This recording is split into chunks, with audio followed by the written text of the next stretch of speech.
Baiklah, bismillahirrahmanirrahim. Assalamualaikum warahmatullahi wabarakatuh. Berjumpa lagi dalam mata pelajaran sosiologi.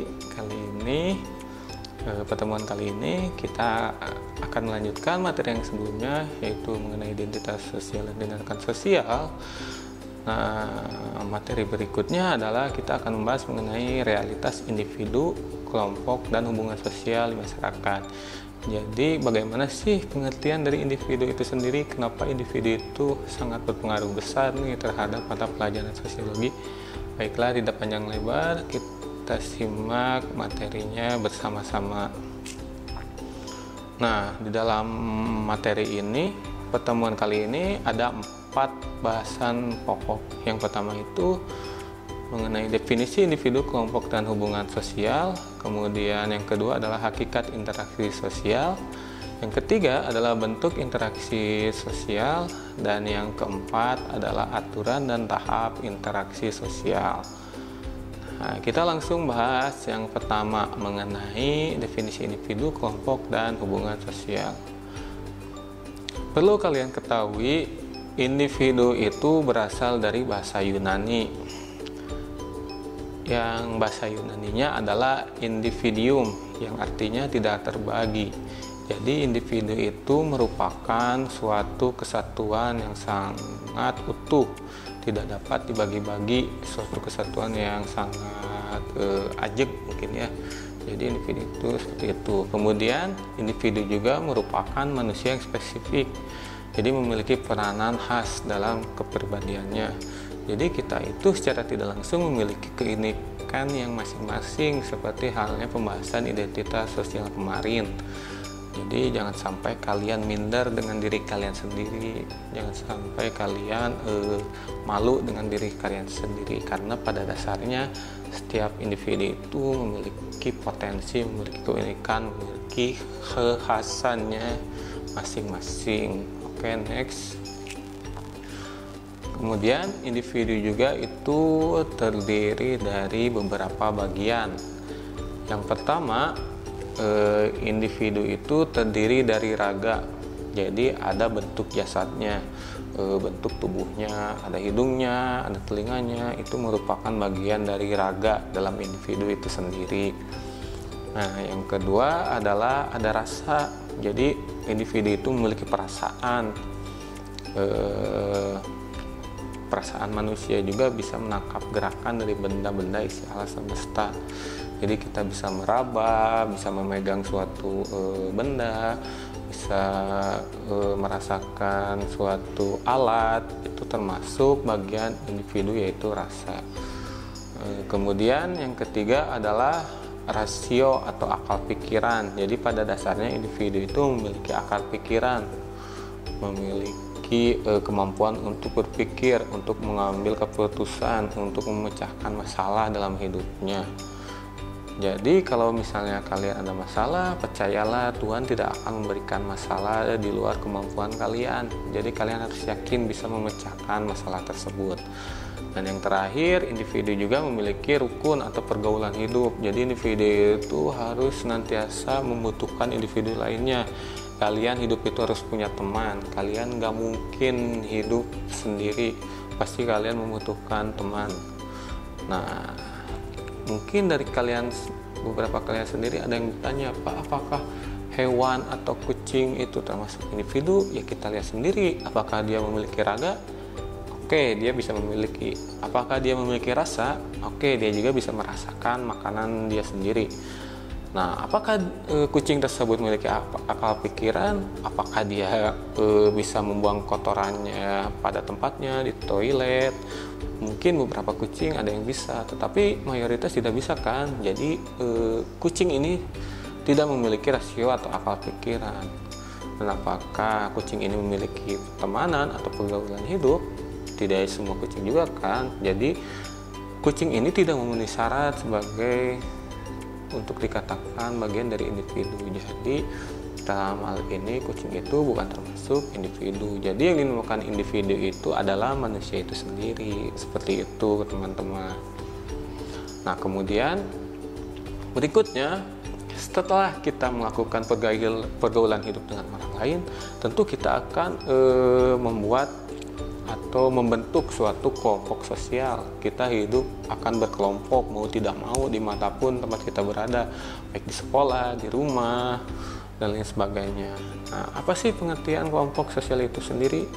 Kelompok sosial itu adalah sekumpulan orang yang punya hubungan yang saling berinteraksi satu sama lain.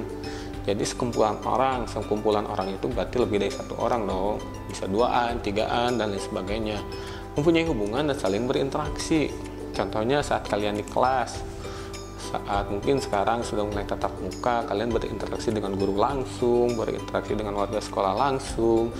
Nah, itu termasuk dari bagian kelompok sosial. Dan kelompok sosial juga terbentuk melalui proses interaksi dan proses sosial. Jadi adanya proses interaksi dan proses sosial ini secara tidak langsung akan membentuk kelompok sosial. Nah, kalian kan dulunya berasal dari SMP yang berbeda-beda. Dengan adanya proses interaksi, kalian orang tua dengan mungkin panitia penerimaan peserta didik baru di sekolah, atau proses sosial kalian beradaptasi dengan teman baru, kalian akan membentuk kelompok sosial yang baru, yaitu kelas 10 yang sekarang dengan siswa yang berbeda-beda, nggak satu SMP, tapi dari beberapa SMP, seperti itu. Itu mengenai kelompok sosial. Kita lanjut lagi ya. Nah, kemudian setelah adanya kelompok sosial, dalam kelompok sosial itu akan timbul hubungan sosial. Jadi nggak mungkin kelompok sosial itu terbentuk nggak ada apa-apa lagi. Pasti di dalamnya harus ada hubungan sosial yang mengikatnya.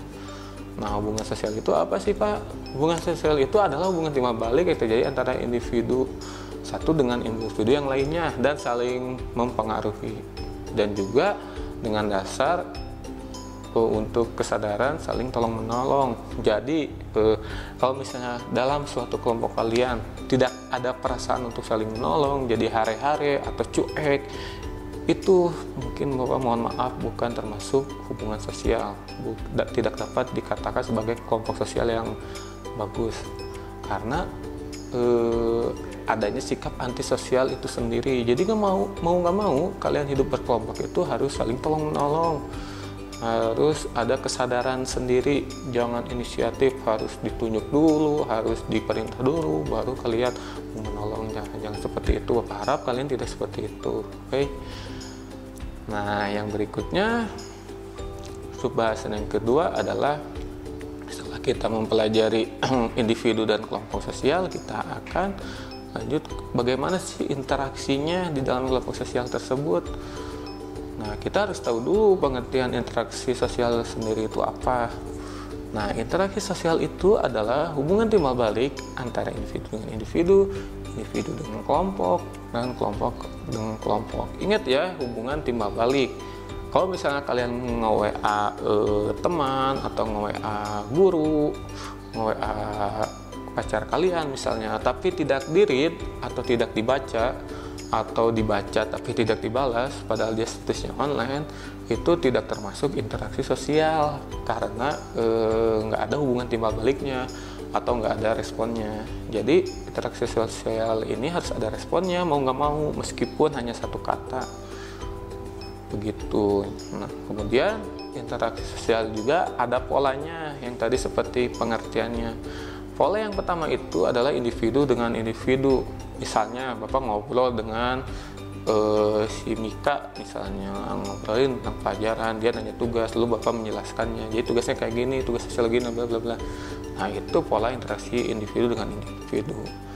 Kemudian pola interaksi individu dengan kelompok adalah saat guru, contohnya itu saat guru menjelaskan pelajarannya di depan kelas, di hadapan kalian, di hadapan murid dalam suatu kelas. Nah, itu adalah individu dengan kelompok. Atau misalnya saat kalian ada kerja bakti, kemudian kalian diperintahkan oleh ketua RT kalian untuk kerja bakti di lingkungan sekitar kalian. Nah, itu juga interaksi individu dengan kelompok, karena individunya itu adalah ketua RT itu sendiri. Kemudian yang terakhir adalah polanya kelompok dengan kelompok. Ini interaksi atas sekumpulan orang dengan sekumpulan orang lagi. Contohnya itu adalah kayak seperti pertandingan sepak bola. antara Persib dengan Persija mungkin, atau pertandingan futsal antara Semanda dengan Semansa mungkin. Itu juga bisa termasuk pola interaksi antara kelompok dengan kelompok. Kemudian ciri-ciri dari interaksi sosial itu sendiri ada 4. Yang pertama adalah pelakunya harus lebih dari 1 orang. Ya dong, masa kalian misalnya kalian ngobrol dengan tembok, atau misalnya ngobrol dengan pulpen, ngobrol dengan jam tangan, nggak mungkin kan, itu pasti akan ada respon. Nah, itu bukan termasuk interaksi sosial. Jadi mau nggak mau harus ada lawan bicara kalian di depannya. Kemudian yang kedua ada komunikasi, tentu saja ada hal yang diutarakan dari mulut kalian. Jadi nggak hanya kalian misalnya diem saja, misalnya bapak dengan teman bapak diem sedang nongkrong tapi malah asik dengan gadgetnya sendiri. Nah, itu mah tidak termasuk interaksi sosial karena nggak ada komunikasi. Kemudian yang ketiga adalah ada maksud dan tujuan yang jelas. Jadi setelah kalian udah berdua, kemudian ada komunikasi antara satu dengan yang lainnya, jadi ada tujuannya, kalian itu sedang apa sih? Pada tujuannya sedang ngomongin apa? Misalnya kalian sedang membicarakan pelajaran hari ini, gimana pelajaran kesan pertama tatap muka, atau gimana sekalian nanyain, nanti siang mau makan apa dengan teman kalian gitu. Dan yang terakhir ada dimensi waktu. Jadi kalian kapan nih ngobrolnya, di mana nih tepatnya, itu ada dimensi waktunya harus jelas dan harus disesuaikan juga. Kalau misalnya kalian mau berinteraksi dengan guru kalian harus tahu waktu, jangan malam-malam kalian ngechat dan ingin buru-buru balas. Nah, itu tidak sopan mungkin, jadi harus diperhatikan juga dimensi waktunya gitu. Kemudian syarat terjadinya interaksi sosial itu ada 2. Pertama, harus adanya kontak sosial. Kontak sosial ini bisa secara langsung maupun tidak langsung. Secara langsung itu seperti yang kita lakukan sekarang, mungkin kita sedang tatap muka, guru menjelaskan langsung materinya, kalian ngobrol langsung dengan teman kalian, mungkin kalian ada yang dengan teman, suasana kelas, tatap muka langsung. Itu kontak sosial secara langsung. Kalau kontak sosial secara tidak langsung, ini biasanya melalui perantara, jadi ada alatnya, ada bahannya mungkin, atau kalau gadget ada aplikasinya gitu. Misalnya saat kemarin waktu masih belajar online, Bapak mengadakan pembelajaran lewat Zoom atau lewat YouTube atau lewat WA, itu secara tidak langsung.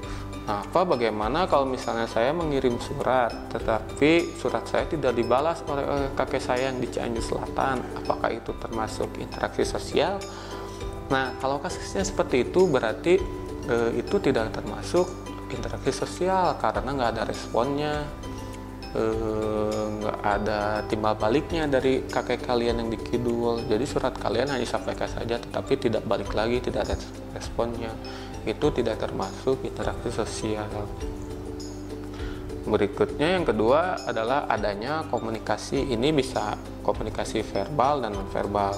Kalau komunikasi verbal itu seperti apa yang kita utarakan sehari-hari, kita ngobrol, kita bercengkrama, itu komunikasi verbal.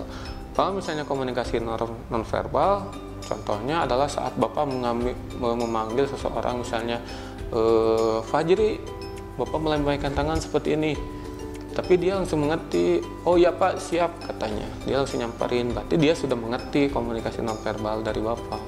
Jadi non-verbal itu biasanya adalah gerakan tubuh atau bahasa tubuh seperti itu. Kemudian berikutnya adalah faktor yang melandasi terbentuknya interaksi sosial. Yang pertama itu ada imitasi. Nah, ini mungkin tidak asing lagi ya istilahnya di lingkungan sekitar kita. Kalau misalnya kalian beli barang yang imitasi, beli barang yang KW, itu sebenarnya hampir mirip.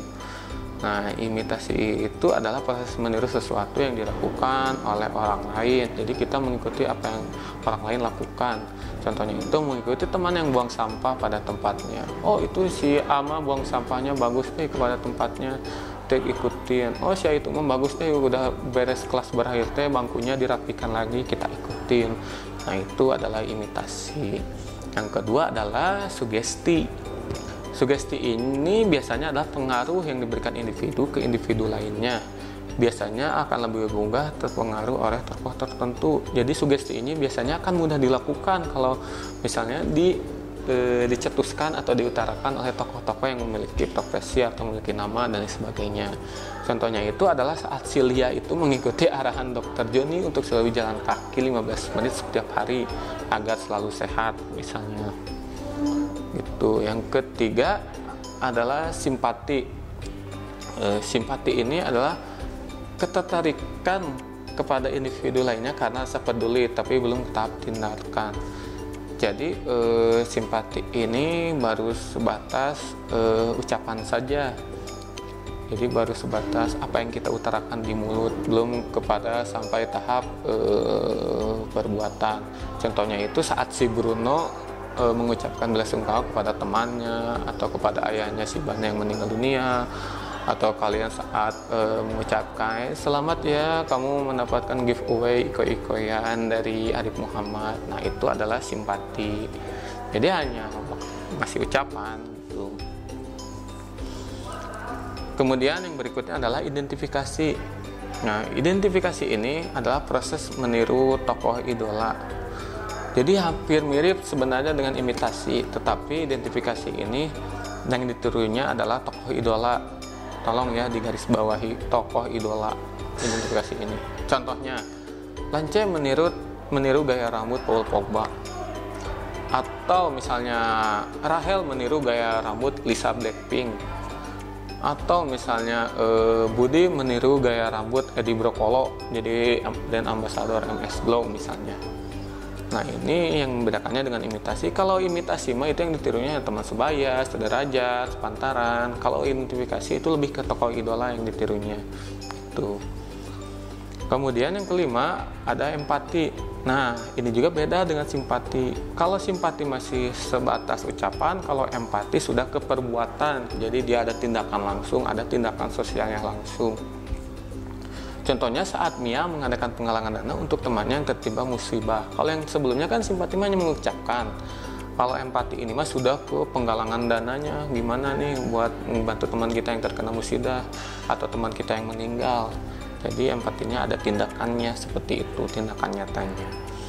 Dan yang keenam ada motivasi. Seperti yang kalian ketahui, motivasi itu adalah dorongan atau stimulus untuk melakukan satu tindakan dalam mencapai target tertentu. Jadi ada targetnya untuk dorong itu. Contohnya itu ada saat Franco memberi semangat kepada anaknya jika ranking pertama akan diberikan sepeda. Atau kalian apabila rajin sekolah akan dibelikan sepeda motor misalnya. Atau misalnya kalian jika rajin sholat duha, jika rajin ibadah akan dibelikan HP terbaru dari Realme misalnya. Itu adalah motivasi yang biasanya diberikan oleh seseorang untuk mencapai target tertentu. Nah, kemudian yang berikutnya adalah bentuk interaksi sosial. Nah, bentuk interaksi sosial itu ada bentuk yang disosiatif atau negatif dan ada juga yang positif atau asosiatif. Yang negatif itu contohnya ada persaingan, kontroversi, dan konflik. Sedangkan yang positif ada kerjasama, simulasi, akulturasi, dan akomodasi. Kita jelaskan satu persatu. Interaksi sosial disosiatif atau negatif.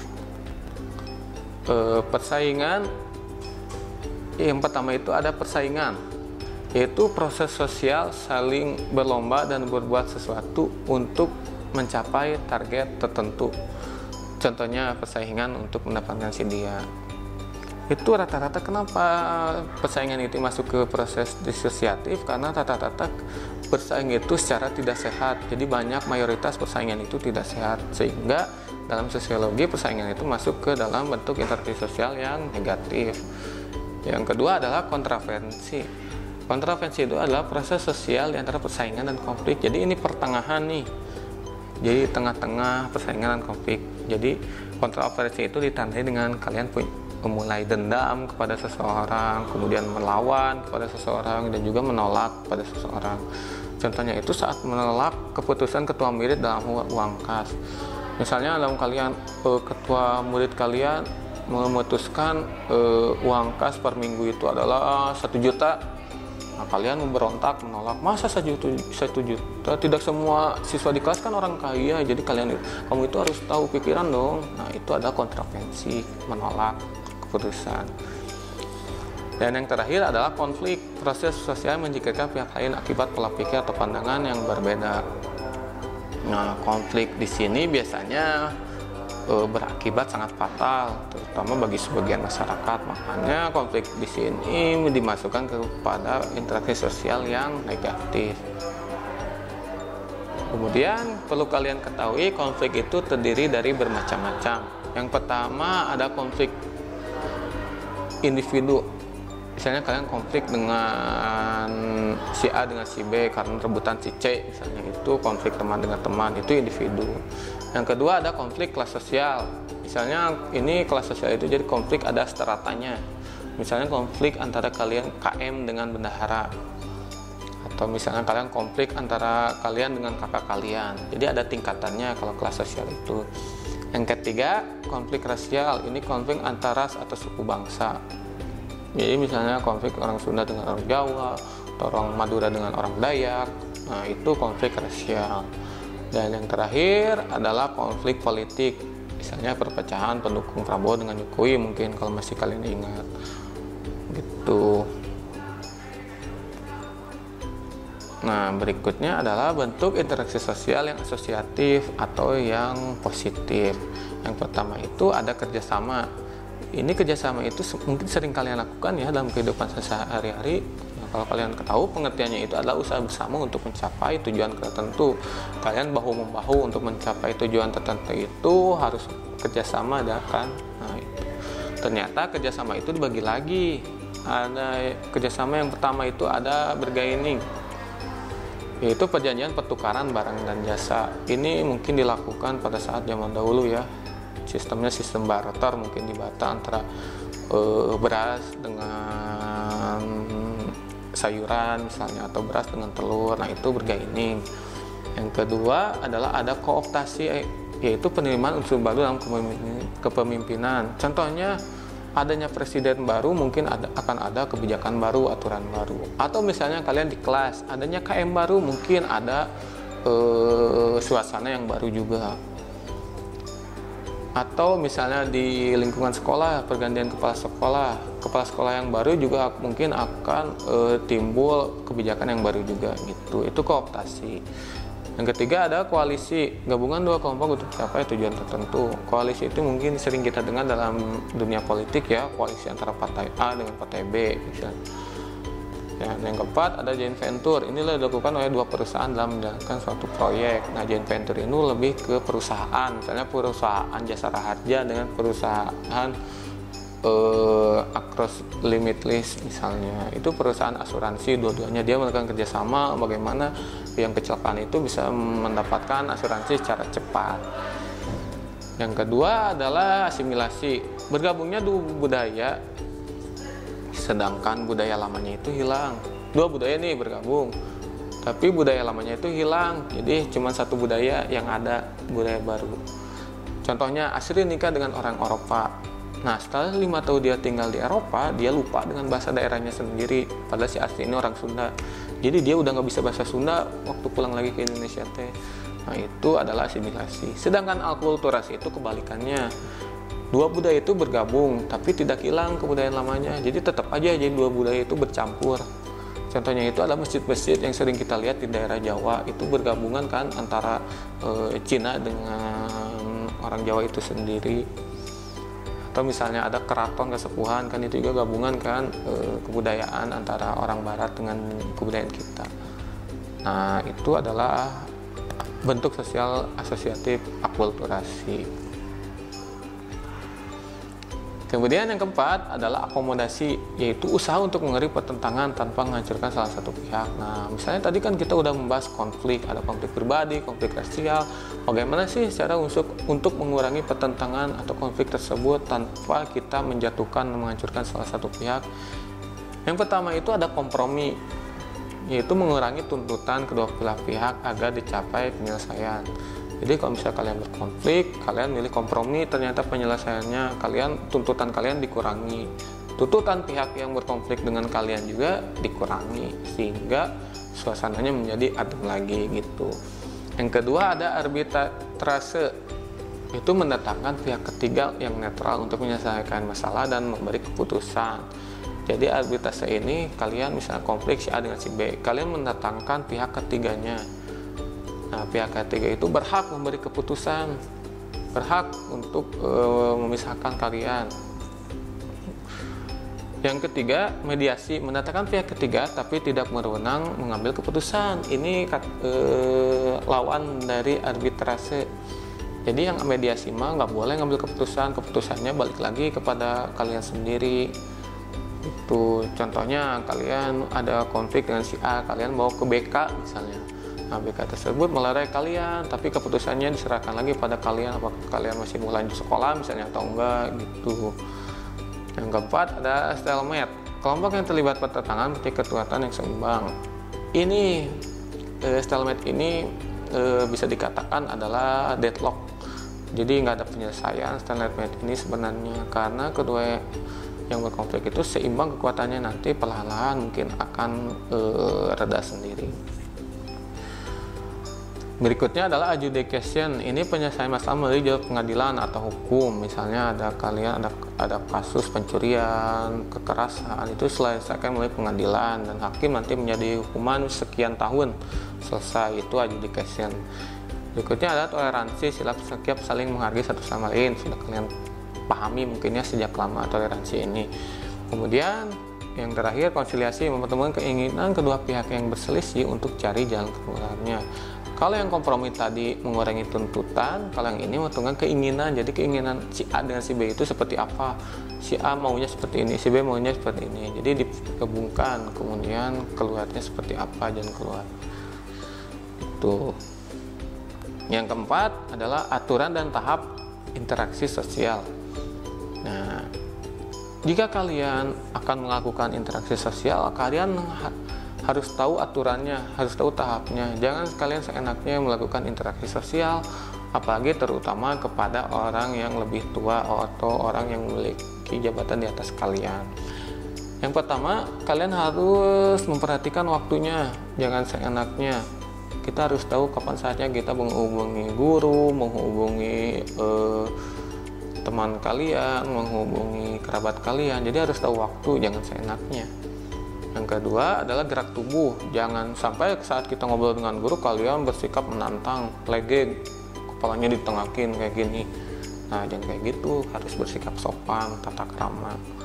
Dan yang terakhir adalah mengenai ruang, berkaitan dengan jarak sosial yang tepat saat berinteraksi. Ini lebih ke jarak yang cocok dengan saat ini kita melakukan adaptasi kebiasaan baru. Kita harus berjarak, harus tahu jaraknya. Bagaimana kita melakukan interaksi dengan orang tua, guru, kerabat, dan lain sebagainya. Nah, yang terakhir adalah tahap-tahap interaksi sosial. Ini adalah tahap-tahap tanda jika kalian merasa interaksi sosial. Yang pertama adalah tahap jika tanda kalian interaksi sosial itu justru mendekatkan. Biasanya tadi dengan memulai, menjajaki, meningkatkan, menyatupadukan, dan mempertalikan. Ini tahap interaksi sosial yang mendekatkan. Beda lagi dengan tahap yang interaksi sosial yang merenggangkan. Ini ditandai mungkin akan terjadi perpecahan, konflik. Nah, ini ditandai dengan hal ini. Yang pertama itu kalian mulai membeda-bedakan interaksi sosialnya itu. Kemudian kalian mulai membatasi, mulai menahan, mulai menghindari, dan mulai berani untuk memutuskan sendiri. Nah, ini tahap merenggangkan. Jika kalian ditandai dengan tahap-tahap ini, berarti tinggal pilih saja apakah itu mendekatkan atau merenggangkan. Seperti itu. Dan yang terakhir, terima kasih banyak. Oke, Sekian mungkin pelajaran hari ini. Terima kasih. Mohon maaf apabila ada kesalahan. Tetap semangat untuk belajar sosiologi. Wassalamualaikum warahmatullahi wabarakatuh.